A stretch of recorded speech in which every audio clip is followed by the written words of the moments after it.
மாயராணி கதைகள் ரஞ்சனியும் ரகசிய குகையும். இந்த கதை உங்களுக்கு பிடித்திருந்தால் மாயராணி கதைகள் சேனலை லைக், ஷேர் மற்றும் சப்ஸ்கிரைப் செய்யவும். பகுதி 37 ரஞ்சனியும் ரகசிய குகையும். மாஸ்டர் விக்கி, நீங்கள் எதுக்கு இங்கே வந்திருக்கீங்கன்னு கேட்குறாரு. அதுக்கு ரஞ்சனி நடந்த எல்லா விஷயத்தையும் ஆரம்பத்தில் இருந்து சொல்கிறா. அவங்க மூவரும் தலைவி அனிசா அரண்மனைக்கு போனது, அங்கேருந்து உதவியாளர் டக்ளஸ் கூட மாய நூலகம் சென்றது, அங்கே அஸ்வி கிட்ட பேசினது, மாய புத்தகங்கள் படித்தது மற்றும் எடுத்துக்கொண்டது, அங்கே மிசார் கூட பேசினது, மேலும் வீட்டுக்கு வந்து ஆஸ்ட்ரல் ப்ரொஜெக்ஷன் புத்தகம் படித்தது, ஆன்மாவாக மாறி மாயத்தீவை சுற்றி வந்தது, கடைசியாக வீட்டுக்கு திரும்பி வந்து உடலோட இணைய முடியாமல் போனதுன்னு சொல்கிறா.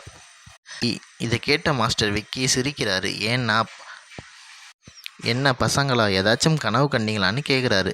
அதுக்கு ராகுல், நீங்கள் தான் கனவு பார்க்குறீங்க, நாங்கள் எல்லாரும் உங்கள் கனவுல தான் இருக்கிறோம்னு சொல்கிறான்.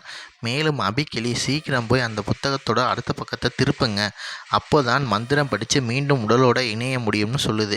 இதை கேட்டு அதிர்ச்சி அடைந்த மாஸ்டர் விக்கி தூக்கத்திலிருந்து எந்திரிச்சிடுறாரு. உடனே அங்கே இருக்கிற பசங்க அறைக்கு போகிறாரு. அங்கே ரஞ்சனி, ராகுல் மற்றும் அபிக்கிளி அசைவிட்டு தூங்குறத பார்க்குறாரு. மேலும் ஆஸ்ட்ரல் ப்ரொஜெக்ஷன் புத்தகம் திறந்து இருக்கிறத பார்த்து அதோட அடுத்த பக்கத்தை திருப்புறாரு.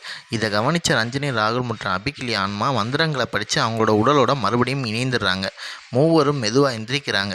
மேலும் மாஸ்டர் விக்கி கிட்ட மன்னிப்பு கேட்குறாங்க. இதை கேட்ட மாஸ்டர் விக்கி, பசங்களா, இனிமேல் இந்த மாதிரி என்னை கேட்காம எந்த மந்திரத்தையும் பயன்படுத்தக்கூடாது, படிக்கக்கூடாதுன்னு சொல்கிறாரு. அது ஆபத்தில் முடியும், எனவே இந்த புத்தகத்தை நானே வச்சிருக்கேன்னு சொல்கிறாரு. அடுத்து நீங்கள் மாய நூலகம் செல்லும்போது உங்ககிட்ட கொடுக்குறேன், திருப்பி அந்த நூலக காப்பாளர் அஸ்வி கிட்ட இந்த புத்தகத்தை கொடுத்துருங்கன்னு சொல்கிறாரு.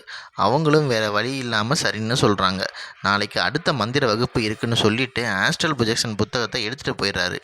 ரஞ்சனி, ராகுல் மற்றும் அபிக்கிளி நிம்மதி பெருமூச்சு விட்டுட்டு தூங்குறாங்க. அடுத்து மாஸ்டர் விக்கி என்ன வகுப்பு எடுத்தாருன்னு அடுத்த பகுதியில் பாருங்கள். தேங்க்யூ.